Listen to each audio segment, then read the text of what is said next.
네, 오늘 설교 제목이 은혜를 받으니 약한 자를 돕게 되었습니다라고 하는 겁니다. 이거에는 두 가지 단계가 있죠.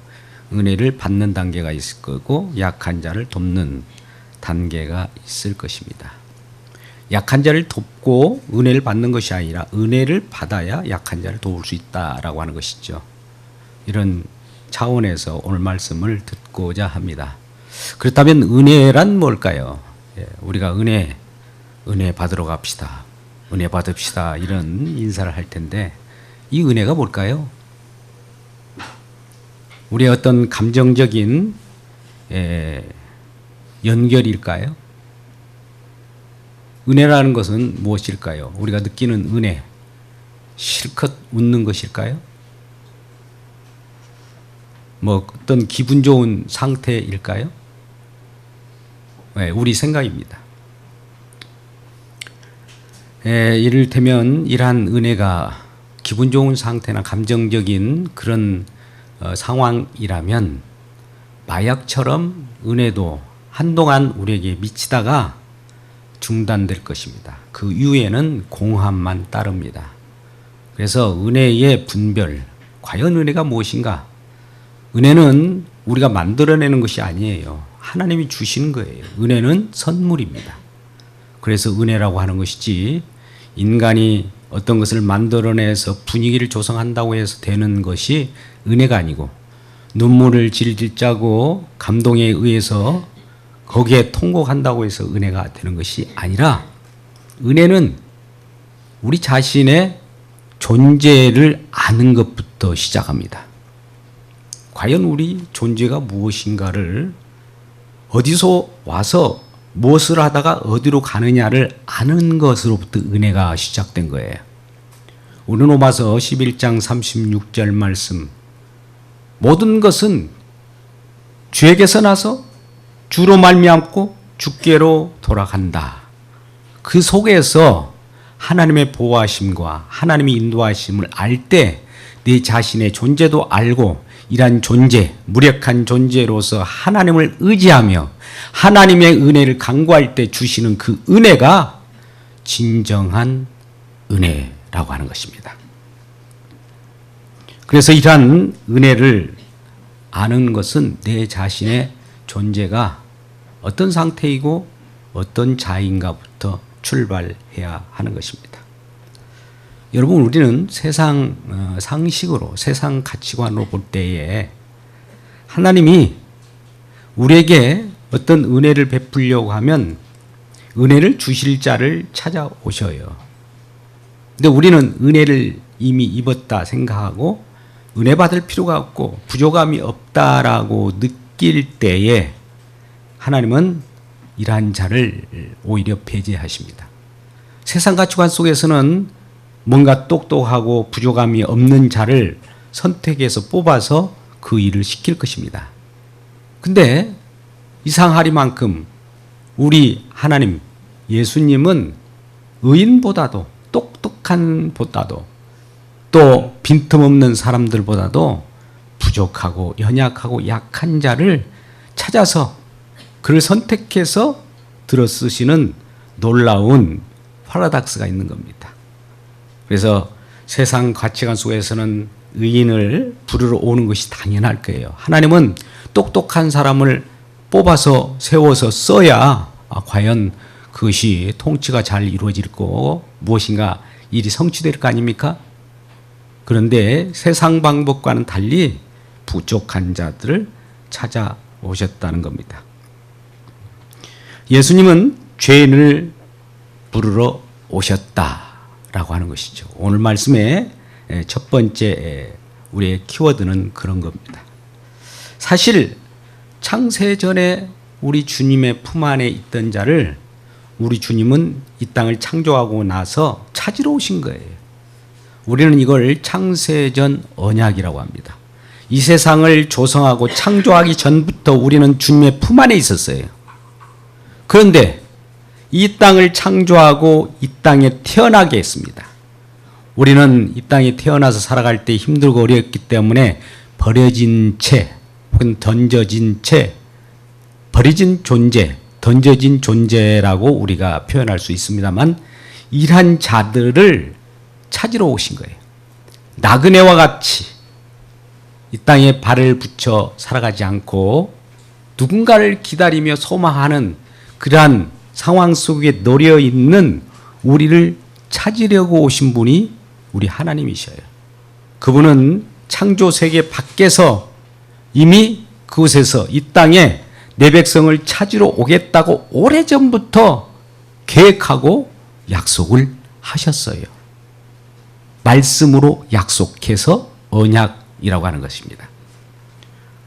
그래서 이 세상이 창조되고 인간이 창조되었고 인간이 창조된 하나님의 백성 관계 속에서 무엇인가 잘못 그릇된 일이 벌어지고 타락한 인간들에게 찾아오셔서 버려진 채로 있는 우리들을 주워 담고 또 우리 주님의 품 안으로 끌어당겨 나가기 위하여 우리 주님은 이 땅에 찾아오신 겁니다. 죄인을 부르러 오셨다. 그분 이름하여 예수라 한다는 것이죠. 이러한 주님이 이 땅에 찾아오셨을 때 우리는 헐벗고 가난한 자, 어렵고 고통받은 자, 병들고 버림받은 자, 공정한 대우를 받지 못한 자, 기진맥진한 상태 속에서 놓여 있는 것입니다.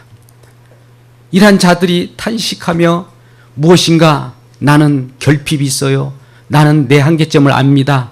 그러기에 우리 주님만이 나에게 공급자가 되어주세요 라고 나 실존을 아는 이 상태로부터 은혜를 받게 되고 우리 주님은 이러한 자들을 찾아오셔서 거저 주시는 은혜, 믿음마저도 선물로 주셔서 하나님의 백성임을 인치고 하나님 백성으로 잠시 이 땅에 살다가 영원한 하나님의 나라로 들어가게 만드시는 놀라운 사랑을 베풀고 계십니다. 그런데 오늘 말씀에 앞서서 이러한 하나님의 뜻을 알지 못하고 하나님 말씀을 받았다고 하는 유대인, 바리새인들은 이러한 모습들을 달갑지 않게 생각하죠. 오늘날 우리 세상 사람들과 마찬가지입니다.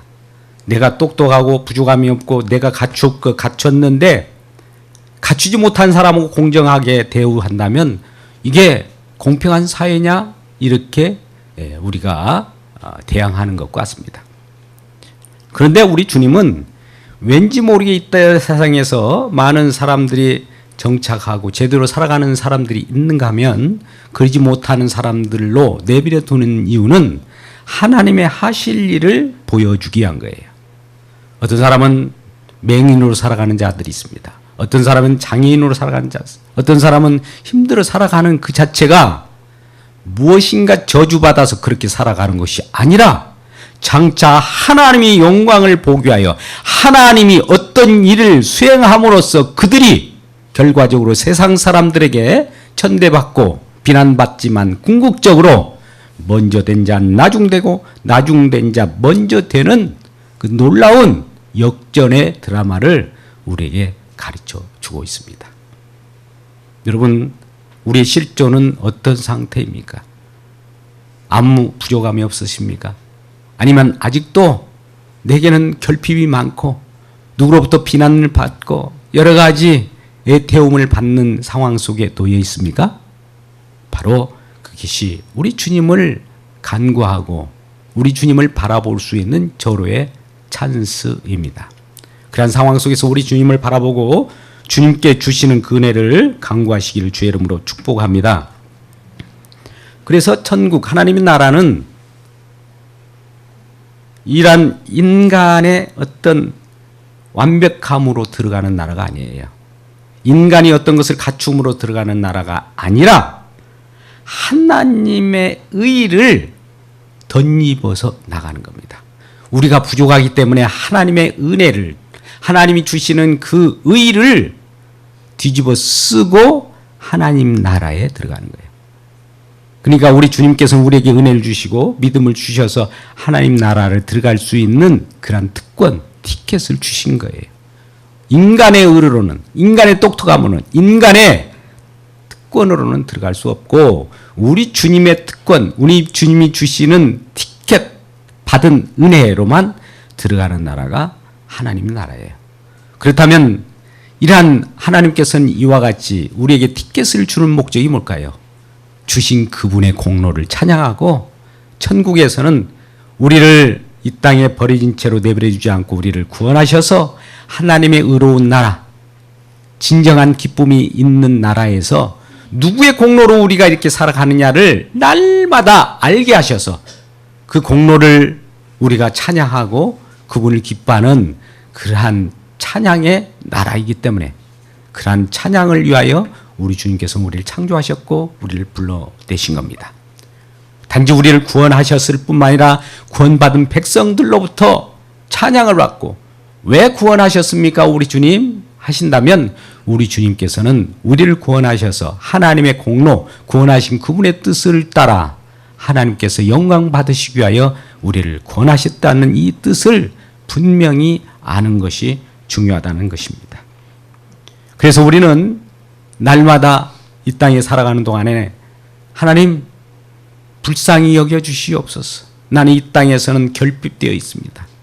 이 땅에서는 부족한 것이 많습니다.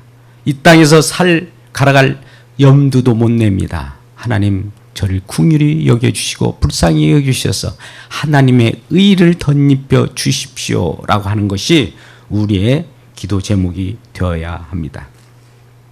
오늘 특별히 이러한 정말 불쌍히 여김을 받아야 할 위치에 있는 마태라고 하는 세리를 찾아오신 우리 주님을 지금 소개하고 있습니다.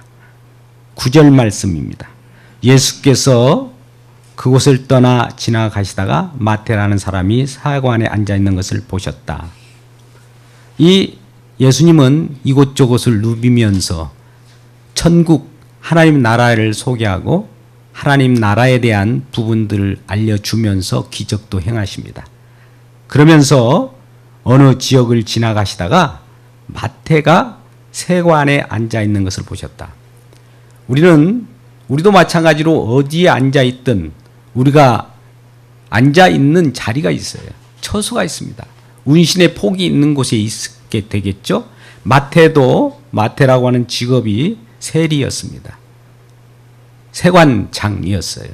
그래서 그 세금을 걷어들이는 그 장소에 앉아서 자기 일을 보고 있는데 예수님께서 그 마태를 찾아오게 된 겁니다. 마태의 직업이 뭐라고요? 세리. 그때 당시 세리의 직업은 오늘날 세무공무원처럼 우대받는 곳이 아니었습니다. 어떻게 보면 로마라고 하는 큰 세상을 휴령하는 제국이 그 유다 지역 총독을 심어넣고 그 속에서 일정한 세금을 걷어들일 수 있도록 치리하는 어떤 방법이었습니다. 그래서 일정한 그 금액이 로마로 징수게 되면 나머지는 그 세리장의 것이었어요. 그러니 많은 유대 민족들에게는 철천지 원수 같은 자였죠. 왜요? 유대인들을 핍박하는 로마 제국 임금과 동시에 그러한 제국의 앞잡이 노릇을 했기 때문에 민족으로부터도 배척을 받는 신세가 세리였습니다. 그들의 삶은 또한 많은 그러한 백성들로부터 걷어들이는 것에 쥐어짜서 그 세금을 받아들이는 방법을 잘 알고 있기 때문에 탄압하는 데에도 큰 기여를 했던 것이죠. 그러한 자들을 멀리하는 입장에 있는 이스라엘 백성으로서는 세리라고 하는 자들은 죄인, 정말 멸시천대의 직업이었어요. 근데 이러한 죄인과 같이 천대받는 그 집을 지금 예수님께서는 방문하십니다. 그리고 세관 앞에 있는 그 마태를 보시고 이르시되 나를 따르라. 나를 따라오라 라고 하는 것이죠. 선택하는 것이죠. 아까 우리는 창세 전에 하나님께서 이 땅에 나그네와 같은 버려진 채 있는 자를 찾으러 오셨다고 했잖아요. 먼저 찾아오셔요. 지금 마태라고 하는 자는 버려진 채 있는 거예요. 세상 사람도 천대받는 그 위치에 직업을 가지고 그 자리에 있을 때 우리 주님은 찾아오셔서 나를 따르라 부르시고 그를 선택하신 거예요. 그러니 마태가 어떻게 합니까? 따르니라. 일어나 당장 따르게 됩니다. 하나님 말씀의 능력은 따르라 하면 따르는 그 순종의 내용이 그대로 따라지는 거예요. 우리는 인간들로 나를 따라오시오 하면 여러 가지 내가 따라갈 것인가 말 것인가를 저울질하고 따라갈 만한 어떤 나에게 유익이 있으면 따라가지만 이 마태는 거침없이 그냥 따라갔습니다. 왜요? 내가 가지고 있는 재산, 내가 가지고 누릴 수 있는 여러 가지 특권을 다 버려버리고 주님의 말씀이 내게 임함으로 그 말씀의 이력은 나를 어떤 세상의 중요한 것을 버려두고라도 따라갈 수 있는 그 마음을 가지고 있었기 때문입니다. 그리고 나서 한참 후에 이러한 마태를 선택한 예수님께 감사하는 마음이 있었는지 마태의 집에서 어떤 잔치가 있었던 것 같아요. 10절 말씀입니다. 예수께서 마태 집에서 앉아 음식 잡수실 때 많은 세리와 죄인들이 와서 예수와 그의 제자들과 함께 앉았다. 마태가 이제 많은 세리인들과 죄인들을 이렇게 모아놓고 우리 주님을 초청했던 것 같습니다. 우리를 선택한 우리 주님이 우리를 선택해 주신 그것에 감사하여 또 다른 사람들, 나를 선택해준 주님의 감사한 내용들을 안고 다른 사람들, 나와 같은 처지에 있는 사람들을 또 초청해서 그들로 하여금 함께 모여있는 장소 속에 우리 주님이 찾아오시게 되었던 것이죠. 그래서 그들과 함께 먹고 마시는 그러한 일이 벌어집니다. 어떻게 우주를 창조하시고 우리를 구원하신 그 하나님께서 의인들을 찾아오셔서 함께 식탁 교제를 나눠야 되는데 죄인들과 함께 식탁 교제를 나눌까요? 어떻게 해서 사회 속에서나 우리 인간 상식으로는 도저히 도덕적으로 바라볼 때 참되지 못하고 부정한 자들 그들에게 찾아가셔서 그들과 함께 떡을 나누며 잔치를 벌이시는 이 하나님 정말 이해할 수 있습니까? 그럴 때 내 자신이 세리라고 생각해 보십시오. 내 자신이 마태와 같은 죄인이라고 생각해 보십시오. 나는 그러면 언제부터 하나님이 나를 사랑하셨습니까? 라고 하는 질문이 먼저 나와야 할 거 아닙니까?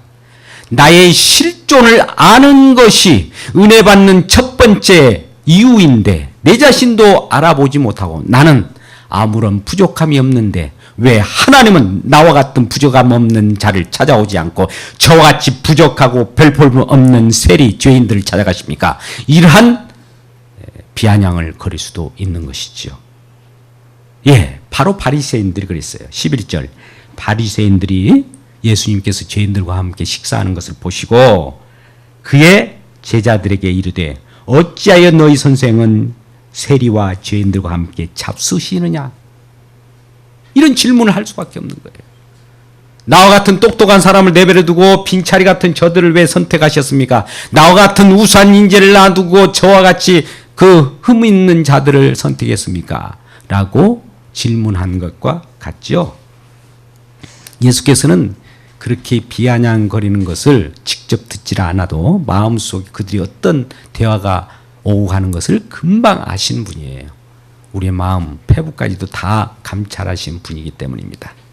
그때 예수께서 들으시고 이르시되 건강한 자에게는 의사가 쓸데없고 병든 자에게라야 쓸데있느니라. 이렇게 말씀하시죠. 12절이죠. 예, 우리 주님은 건강한 자들을 마치 의사가 건강한 자에게 필요 없듯이 건강한 의인들에게는 우리 주님은 찾아올 필요가 없는 거예요. 내가 병들었고 내가 죄인이고 내가 볼품없고 나는 정말 기댈 언덕이 없다라고 생각하는 자, 이러한 자들을 찾아오셔요. 또 이러한 분위기를 만들어서 오신 분이 하나님이십니다. 나는 정말 죄인입니다. 나는 보잘것없습니다. 나는 정말 내세울 것이 아무것도 없습니다. 라고 하는 마음, 심령의 가난함을 주시고 나서 하늘의 신령한 풍성한 은혜를 가지고 오신 분이 우리 주님이셔요. 우리 주님께서는 우리를 준비시키는 마음은 먼저 심령이 가난한 자로 만드는 거예요. 우리는 마태복음 5장 산상수훈 속에서 심령이 가난한 자는 복이 있나니 천국이 저희 것이며, 천국이 저희 것임일 때 심령이 가난하게 되는 거예요.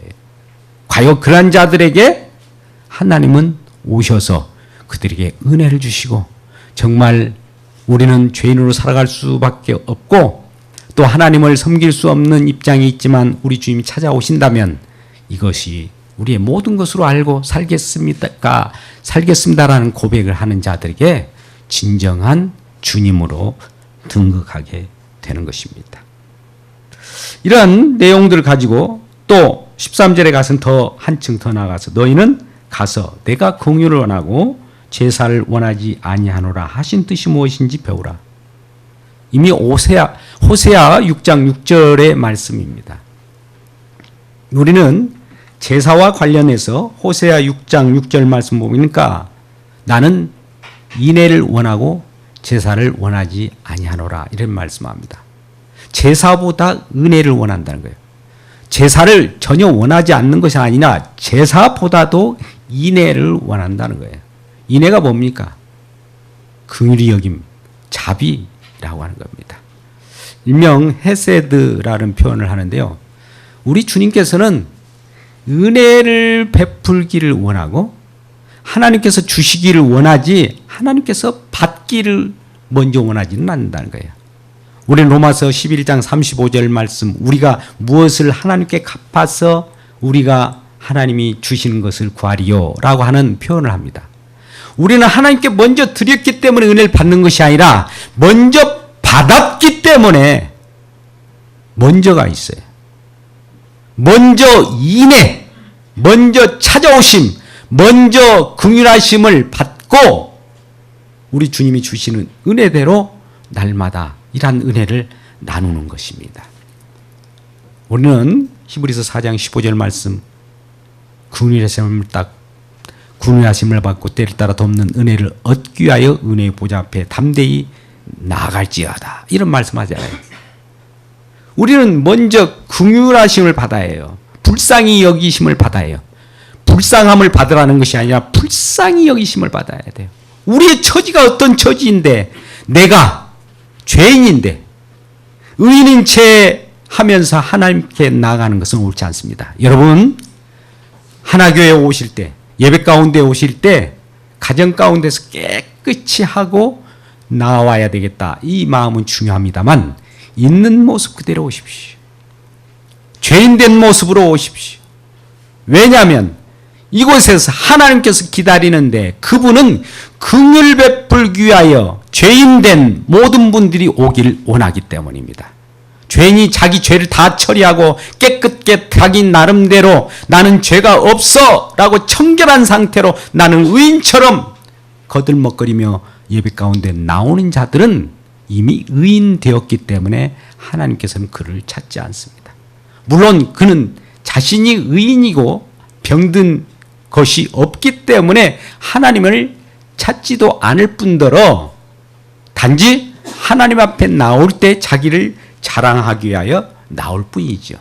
그러한 자들에게는 의사가 필요 없지 않습니까? 영혼의 의사, 예수님이 필요 없지 않습니까? 그래서 우리는 언제나 내가 뭔가 다 이루어서 하나님께 나갈게요. 내가 부족한 것을 다 채우고 나서 하나님께 나아갈게요가 아니라 부족하면 더 나와야 되고 내가 아프면 더 주님 앞에 나와야 하고 내가 사회 속에서 지탈받으면 더 주님 앞에 나오면 하나님은 긍휼 베풀어서 우리를 하나님의 흡족한 은혜로 하나님의 백성으로 삼아주셔서 먹고 마시는 그 교제의 은혜까지 주시는 하나님의 떡, 하나님 말씀으로 함께 영의 양식으로 우리들을 양육시키시고 길러가시는 놀라운 하나님이십니다. 호세아는 그래서 인애를 원하고 내가 오히려 베풀기를 원하는 것이지 먼저 받는 것을 원하지 않는다는 거예요. 마찬가지로 우리는 사무엘상 15장 22절 말씀, 너무나 잘 아는 말씀, 순종이 제사보다 낫고 듣는 것이 순양의 기름보다 낫다. 하나님의 말씀 듣고 하나님이 주신 것을 받는 것이 우선되어야 되지, 내가 무엇인가 만들어서 제사를 드리고 하나님 앞에 드리고 하나님 앞에 주면 지성이면 감천이란 이 세상의 종교인들처럼 해서는 안 된다는 겁니다. 종교가 무엇입니까? 나로부터 하나님을 찾아가는 것이 종교예요. 그런데 우리 예수 믿는 기독교는 하나님이 찾아오셔요. 왜요? 먼저 은혜를 주고 인애를 주고 또 긍휼히 여겨 주시기 위하여 오신 분입니다. 그러면 때를 따라 돕는 은혜를 얻기 위하여 긍휼하심을 받고 하나님을 간구할 때 이 예배의 시간에 긍휼하심을 얻고 불쌍히 여김을 얻은 우리들에게는 은혜가 충만히 여겨져서 이제 내가 은혜 받은 자로서 또 다른 사람들을 찾아 나서게 되는 것이죠. 마태가 예수님께서 먼저 은혜로 찾아오셨을 때 그를 찾아오신 주님을 맞이하고 나서 다른 죄인들과 다른 세이들을 또 모으는 것 같은 거예요. 이게 전도예요. 다른 게 전도가 아닙니다. 내가 받은 대로 나는 하나님이 나를 불쌍히 여겨주셔서 당신도 불쌍히 여길 수 있을 거야. 같이 와 다오 라고 할 때 이게 전도가 되는 겁니다. 우리가 용서받는 자라면 이제는 어떻게 해야 하겠습니까? 온 세계가 온 세계에 충만한 것이 다 하나님 것이에요. 하나님이 이 세상을 창조하셨으니까 하나님은 하나님의 자녀들에게 가지고 있는 모든 것을 다 우리에게 주실 수 있을까요? 없을까요? 있습니다. 우리 시편 50편에서도 이 세상의 모든 들짐승과 온갖 짐승들이 다 내 것이 아니냐.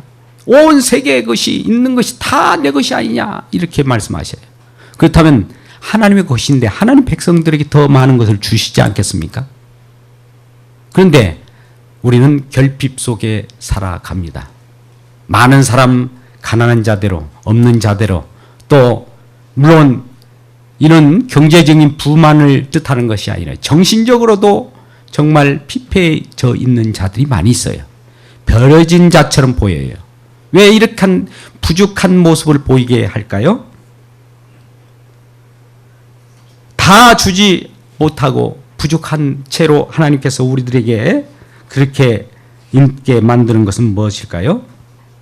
그건 바로 우리가 먼저 은혜를 풍성히 받은 자들이 부족한 자들을 볼 수 있는 기회를 주시는 겁니다. 그들을 보고 사랑을 나눌 수 있는 어떤 기회를 저와 여러분께 주셔요. 먼저 마태를 하나님께서 선택하고 마태를 찾아오셨잖아요. 그 죄인을 찾아오셨어요. 그를 하나님의 상으로 같이 잔치를 베풀 수 있는 식사를 나눈단 말이죠. 그러고 나면 우리는 이러한 풍성한 하나님의 은혜를 받은 자로서 세상을 바라볼 때 부족한 사람들이 보여요. 가난한 사람들이 보여요.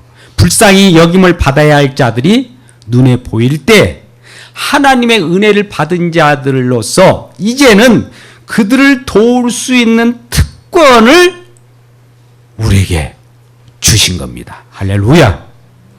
그래서 우리 눈에 많은 사람들이 어렵고 힘들고 기진맥진한 모습들로 그런 형제들, 자매들이 보인다면 절호의 기회예요.